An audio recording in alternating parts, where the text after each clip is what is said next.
Le biomimétisme, c'est un intérêt, je pense, j'espère en tout cas majeur pour la recherche et pour le développement industriel. Euh, on voit bien de quoi il s'agit, mais ça peut prendre une multitude de formes. C'est d'essayer de copier d'une certaine manière les phénomènes naturels et de les transposer sur le plan industriel, les rendre utiles. On parle souvent du fil de l'araignée, qui est voilà, un produit exceptionnel, et ce serait bien qu'on puisse en faire, nous aussi, ou le caméléon, qui change de couleur. Voilà, alors il y a une multitude de phénomènes dans la nature qui peuvent être utilisés dans l'industrie, dans la science, dans la recherche. Et c'est un peu ça le défi que se lance la ville de Senlis. Alors, on est dans une société d'innovation. La France ne retrouvera un chemin de croissance durable du pouvoir d'achat, sera sûre de sa souveraineté que si elle assume également sa souveraineté en termes d'innovation. La France a toujours innové. Et donc il faut, au même titre que les États-Unis, qui sont très forts dans ce domaine particulier du biomimétisme, il faut que la France développe toutes les niches scientifiques qui, demain, seront le progrès, les emplois, les investissements, le pouvoir d'achat.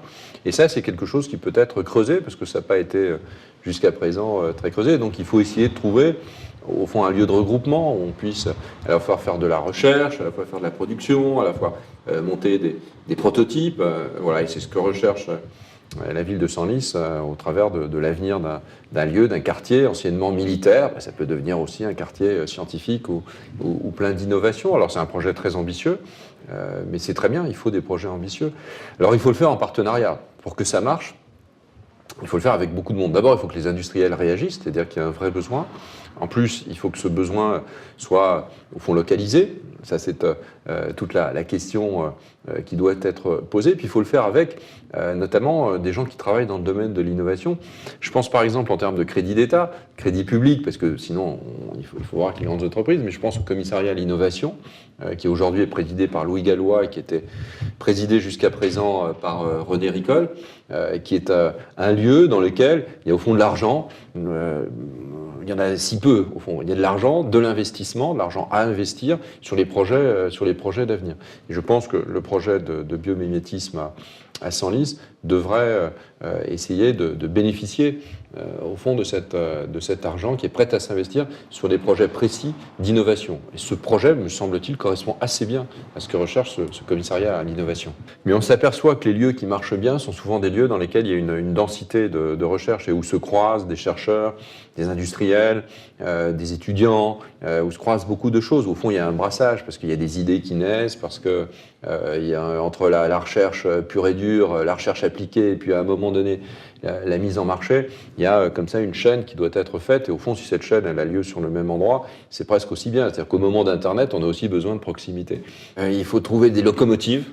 De vieille économie pour tirer la nouvelle économie. Il faut de la persévérance, il faut un certain nombre de partenaires, mais pas des partenaires institutionnels au sens très strict du terme. Il faut des partenaires efficaces qui ont un rôle à jouer, mais c'est tout le défi voilà, que relève et que doit relever la ville de Senlis, mais pas que la ville de Senlis, parce que si ça marche à Senlis, c'est un quartier de militaires, c'est un quartier au fond national de l'armée. Si ce quartier peut maintenant servir à développer ce type de projet, c'est très bien. Et là, ça bénéficie évidemment à l'ensemble du sud du département de l'Oise, enfin à toute une région. Il faut simplement qu'il y ait une organisation qui, en associant tout le monde, permette d'avancer, mais sans avancer de façon trop institutionnelle. C'est-à-dire que ça ne peut pas être le projet d'une collectivité, ça doit être d'abord le projet d'industriel.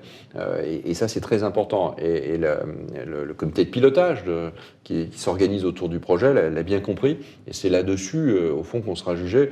Et il faut une locomotive, il faut trouver ces locomotives. C'est un beau défi, c'est une belle ambition sur un beau projet, quoi. Et donc là-dessus, il faut y aller à fond.